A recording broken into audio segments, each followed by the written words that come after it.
Welcome back, everyone. Today, we're going to be diving deep into something I think we can all relate to. Yeah. Procrastination. And let me tell you, it's a lot more complex than just being lazy. Oh, absolutely. It really is. People often think of it as, a simple problem with a simple solution, like just do it. But it's fascinating how much is really going on beneath the surface, from our emotions to our psychology, even to how we view time itself. So let's unpack that then. If it's not just laziness, what's really going on in our brains when we're pushing things off? Well, a lot of it comes down to, avoiding unpleasant feelings. Okay. Think about it. The fear of failing, that nagging self-doubt, or even just being bored to tears by a certain task. Our brains are wired to seek pleasure and avoid pain, and sometimes procrastination is the easiest escape route. I can definitely see that. Yeah. But I mean, isn't that kind of just an excuse, though? Don't we ultimately have control over our actions? You're right. We do have a choice. But understanding those underlying emotions can be a game changer. Imagine you have a big report due. The thought of it might trigger anxiety about not doing a good job, so you unconsciously choose to watch a funny video instead. The instant gratification of laughter feels way better than the potential discomfort of facing that report. So it's like our brain is tricking us into taking the easier path, even if it's not the best one in the long run. Exactly. And that brings us to the concept of temporal discounting. Ooh, I like that. Yeah, basically, our brains tend to overvalue immediate rewards while undervaluing future ones. Okay. That instant gratification from, say, scrolling through social media feels much more appealing than the satisfaction you'd get later from finishing that report, even if that satisfaction is ultimately much greater. Wow, that makes so much sense. I've definitely fallen into that trap before. But here's a question. Yeah. Is procrastination always a bad thing? Sometimes I feel like I work better under pressure. Maybe a little bit of procrastination actually helps me to focus. That's where the procrastination paradox comes in. It's true. Sometimes delaying tasks can actually lead to better outcomes. Think about those times, when you were struggling with a problem, you took a break, and then boom, the solution hit you out of nowhere. Oh my gosh, yes.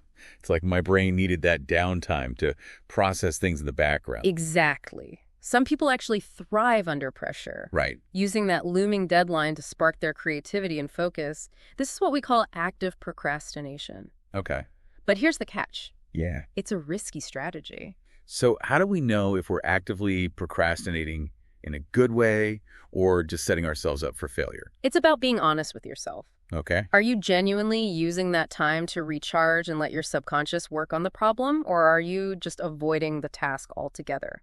Are you someone who consistently delivers high-quality work under pressure, or do you end up feeling stressed and overwhelmed when you wait to the last minute? That's a really good point. It's about understanding ourselves and how we work best. But let's be real, there's a flip side to this.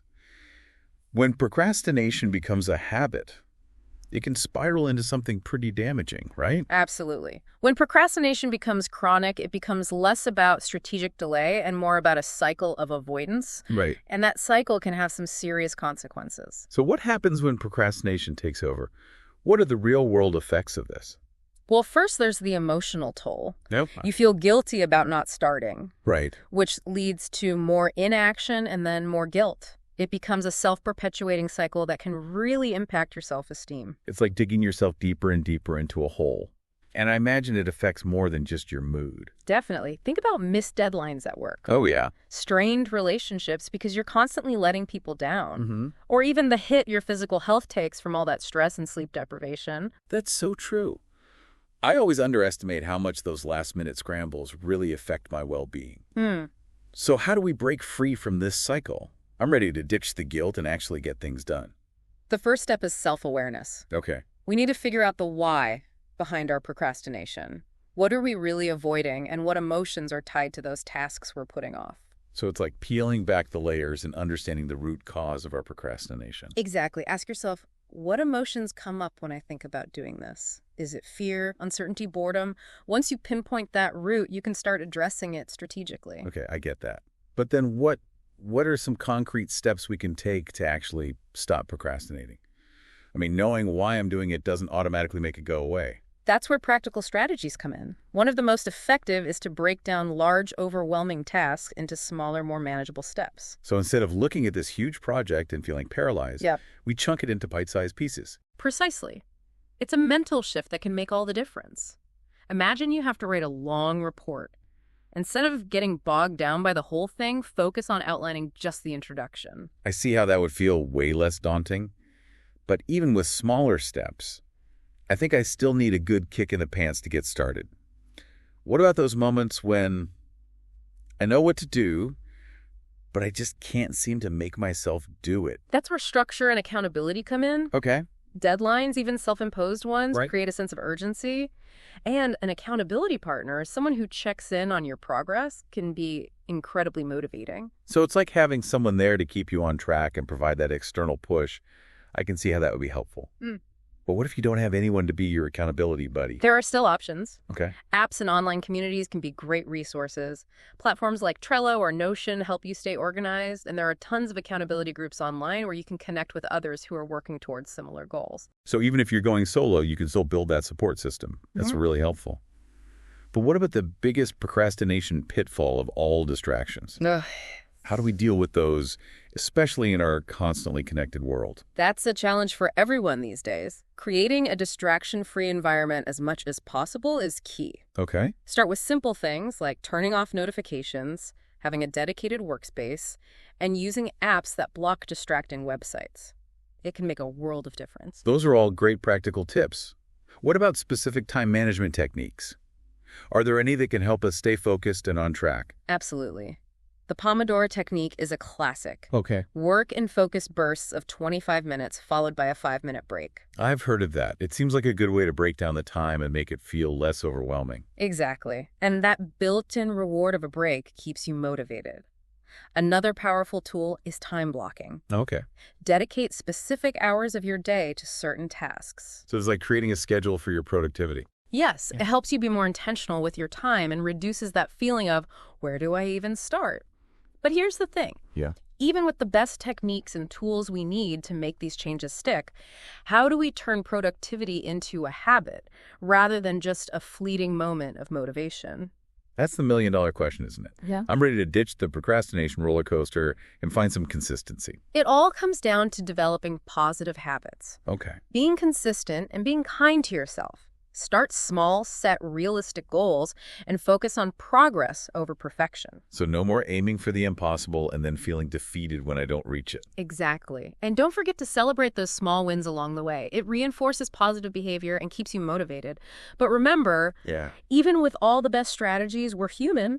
We're going to have setbacks and face those emotional roadblocks. We talked about fear earlier, but what about other emotions? How do those factor in? Yeah, fear's a big one, but I'm sure there are others. How do we address those emotional hurdles that can lead to procrastination? It's crucial to understand those emotional roadblocks. We've talked about fear of failure, Right. but there's also fear of judgment, even fear of success, believe it or not. Fear of success. That's interesting. Why would anyone be afraid of succeeding? It might sound counterintuitive, but some people fear the changes and responsibilities that come with achieving their goals. They might subconsciously self-sabotage to avoid stepping outside their comfort zone. Wow, I never thought about it that way. Yeah. So how do we deal with these fears, especially when they're holding us back? It's about reframing our mindset. Instead of seeing failure as a setback, view it as a learning experience. Okay. Practice mindfulness to manage anxiety and stay present. And above all, be kind to yourself. Self-compassion is essential. So it's okay to acknowledge that we're not perfect and we'll make mistakes along the way. Absolutely. Procrastination is a normal human behavior. It's how we respond to it that matters. Instead of beating yourself up, focus on what you can learn and how you can move forward. That's such a powerful shift in perspective. It's not about being perfect. It's about progress and self-compassion. This has been so insightful. I'm already feeling more equipped to tackle my own procrastination habits. But before we wrap up this part of our deep dive, I have to ask, are there any tools or technology that can help us on this journey? Absolutely. Technology can be a powerful ally when used intentionally. So it's not just about social media distractions and endless scrolling. Not at all. Yeah. There are tons of apps designed to boost productivity. For task management, there's Todoist and Asana. For organizing notes and ideas, Notion and Evernote are fantastic. I've heard of those. What about keeping track of how we're actually spending our time? I feel like that would be really eye-opening. There's an app for that too. Rescue time provides valuable insights into where your time is going and helps you identify those sneaky procrastination patterns. And if you like a little gamification, Habitica turns productivity into a game rewarding you for completing tasks. That's cool. So we can actually leverage technology to help us break free from procrastination. Exactly. It's about using it as a tool, not letting it control us. This has been a fantastic deep dive so far. Yeah. I feel like I have a much deeper understanding of procrastination and a whole toolkit of strategies to try out. But before we move on, what are some long-term strategies we can use to really make lasting change? One of the most powerful is building routines. Okay. When you have a consistent daily structure, it reduces decision fatigue and makes starting tasks more automatic. So it's like taking the thinking out of it and just making it a habit to get things done. Precisely. And when you inevitably hit those moments of feeling stuck, try starting with a microaction. A microaction, what's that? It's something so small it feels silly not to do it. Okay. For example, if you're avoiding exercise, just put on your workout clothes. That tiny step can create enough momentum to get you moving. That's a great tip. Yeah. It's like tricking your brain into starting. But what if we slip up? What if procrastination creeps back in? It feels inevitable sometimes. That's completely normal. Progress isn't linear. Be kind to yourself.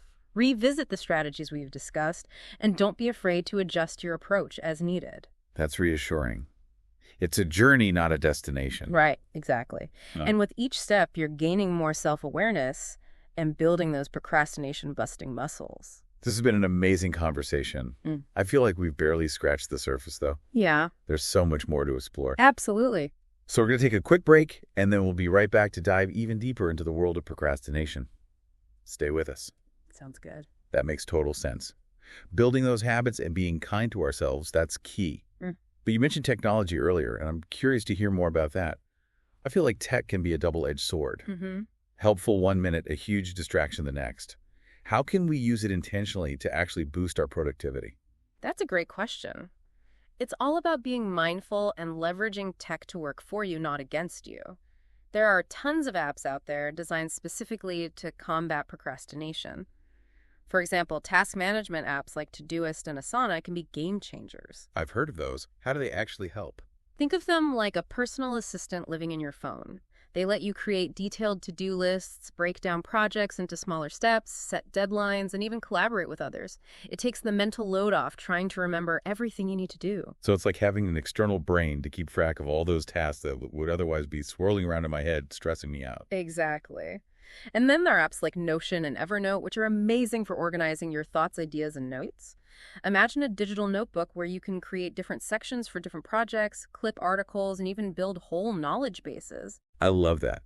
It's like having a central hub for all your information. Yeah. No more frantically searching through a million different tabs and documents. But what about tracking how we're actually spending our time? I think that could be really revealing, maybe even a little scary. There are definitely apps for that. Rescue Time is a popular one. It gives you a detailed breakdown of how you're spending your time online and helps you identify those sneaky procrastination patterns. You might be surprised by how much time you spend on certain websites or apps. Oh, I'm sure I would be surprised. But wouldn't that just make me feel guilty? It's not about guilt-tripping yourself. It's about awareness. Once you see where your time is actually going, you can make more conscious choices about how you want to use it. And for those who like a little fun with their productivity, there are apps like Habitica, which gamify your to-do list. You earn points, level up, and even unlock rewards for completing tasks. That sounds pretty cool. It's like turning your chores into a game. Exactly. It taps into that sense of accomplishment and reward, making it more fun to stay on track. But remember, the key with any tool is to use it intentionally. Don't get caught up in trying every single app out there. Find what works for you and stick with it. That's good advice. It's easy to get overwhelmed by all the options. But speaking of feeling overwhelmed, let's go back to the emotional side of procrastination for a minute. We've talked about fear and self-doubt, but what about perfectionism? I know that's a big one for me, and I'm sure a lot of our listeners can relate. Perfectionism is a tricky one. It can masquerade as high standards, but it often leads to procrastination because we're so afraid of making mistakes or not meeting those impossible expectations. Yes, I often put off tasks because I'm worried it won't be good enough, and then I end up feeling even worse because I haven't even started. It's a vicious cycle. It is. But the first step to breaking free is acknowledging that perfection is an illusion. It just doesn't exist. Instead, focus on progress over perfection. So it's better to do something imperfectly than to do nothing at all. Exactly. Remember the saying, done is better than perfect. You can always refine and improve your work later, but you have to start somewhere. Sometimes that means letting go of the need for everything to be flawless. That's tough, but I know it's important. What about those times when we're feeling stuck and just can't seem to motivate ourselves to get started? What are some practical tips for getting unstuck?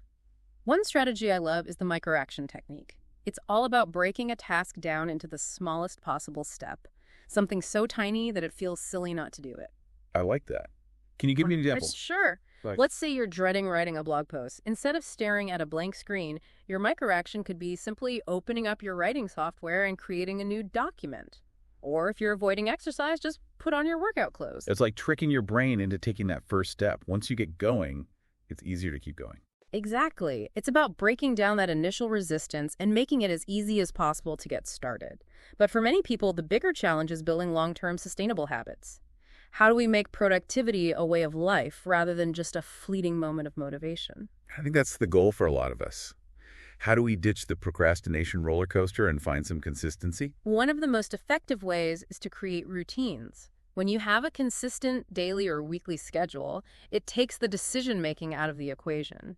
You know what you need to do and when you need to do it, making it more automatic and less reliant on willpower. So it's like setting yourself up for success by removing the need to constantly make choices. I like that. Are there any other tips for making those habits stick?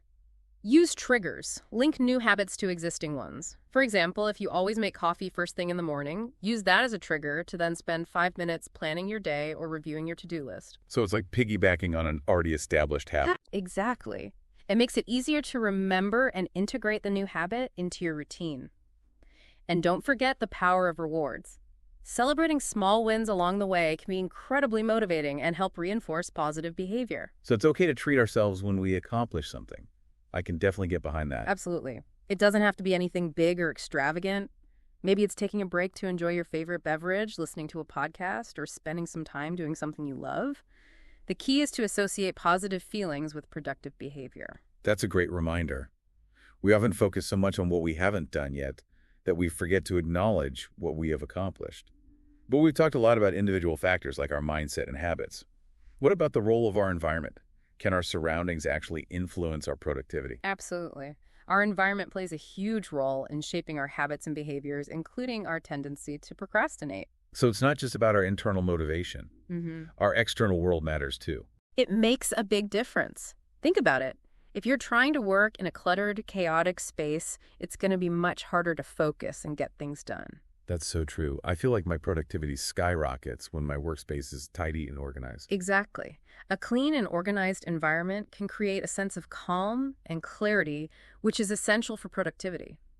Clutter, on the other hand, can be a major source of distraction and overwhelm, leading to procrastination. Okay, so how do we create a more procrastination-proof environment? What are some practical tips? Start with decluttering your workspace.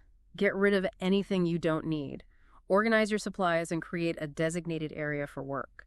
It doesn't have to be fancy, but it should be a space where you can focus without distractions. So it's like creating a sanctuary for productivity. Exactly. Another key factor is lighting. Natural light is best as it can boost your mood and energy levels. If you don't have access to natural light, try using a full-spectrum light bulb, which mimics natural sunlight. I've heard those can be really helpful, especially during the winter months when there's less daylight. They can. And don't underestimate the power of temperature. A slightly cool room is generally better for productivity than a warm one. So working from bed under a pile of blankets is probably not the best idea. Probably not. But of course, everyone's preferences are different. Experiment and find what works best for you. That's a good reminder that there's no one-size-fits-all solution. It's about finding what works for you individually. This has been such an eye-opening conversation. We've covered so much ground, from the psychology of procrastination to practical strategies for overcoming it and the importance of our environment. But before we move on, I have a question.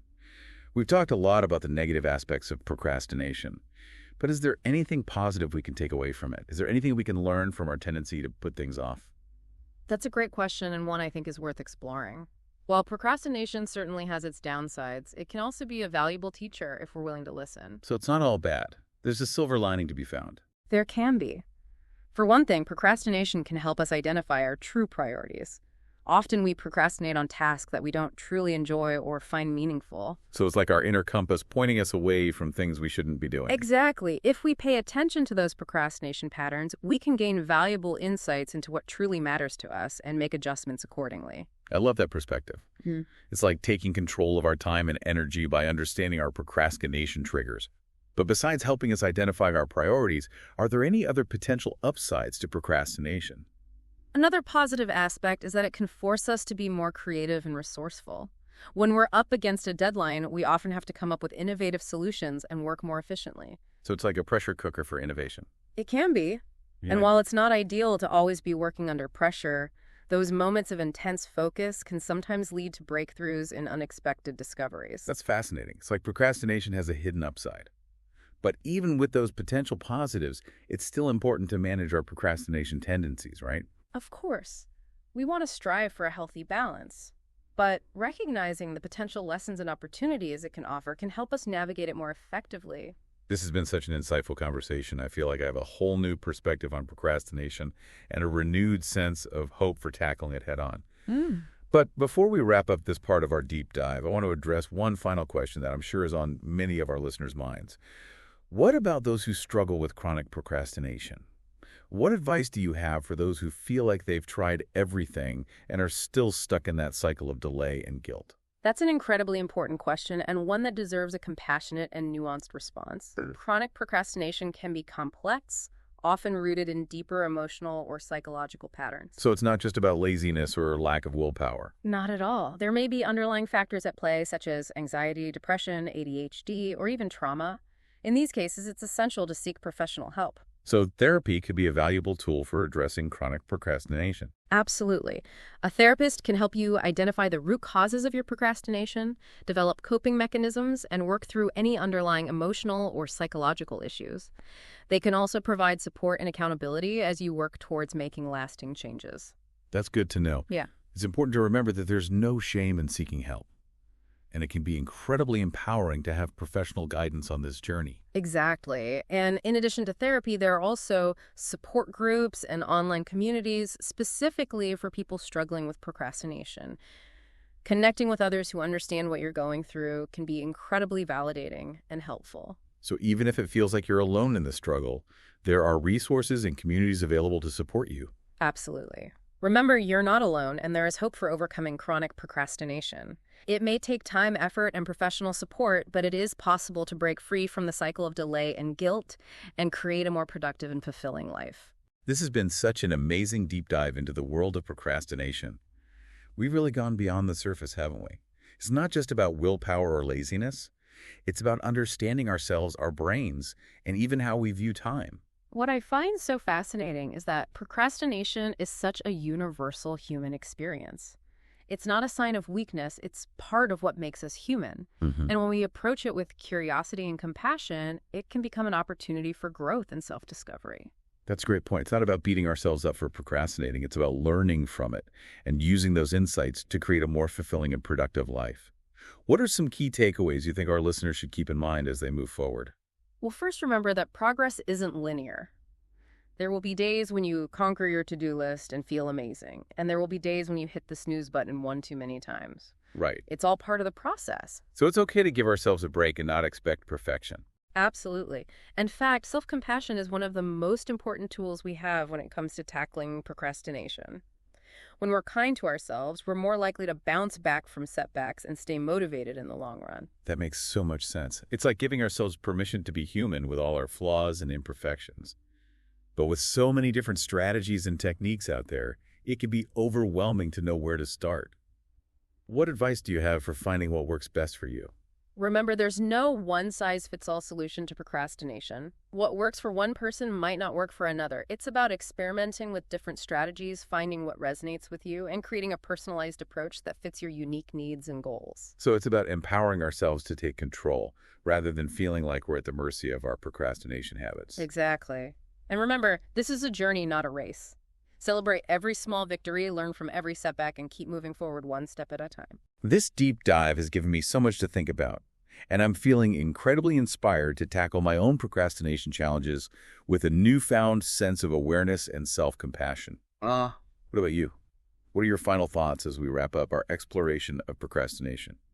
I think the most important thing is to remember that you're not alone in this year. Procrastination is something we all struggle with at some point, and there are resources and strategies available to help you overcome it. Don't be afraid to ask for help, experiment with different approaches, and celebrate your progress along the way. This has been such an eye-opening and encouraging conversation. Thank you so much for sharing your expertise with us today. It's been a pleasure diving deep into this topic with you. And to all our listeners, thank you for joining us on this journey into the fascinating world of procrastination. We hope you've gained some valuable insights and practical tools to help you take control of your time and achieve your goals.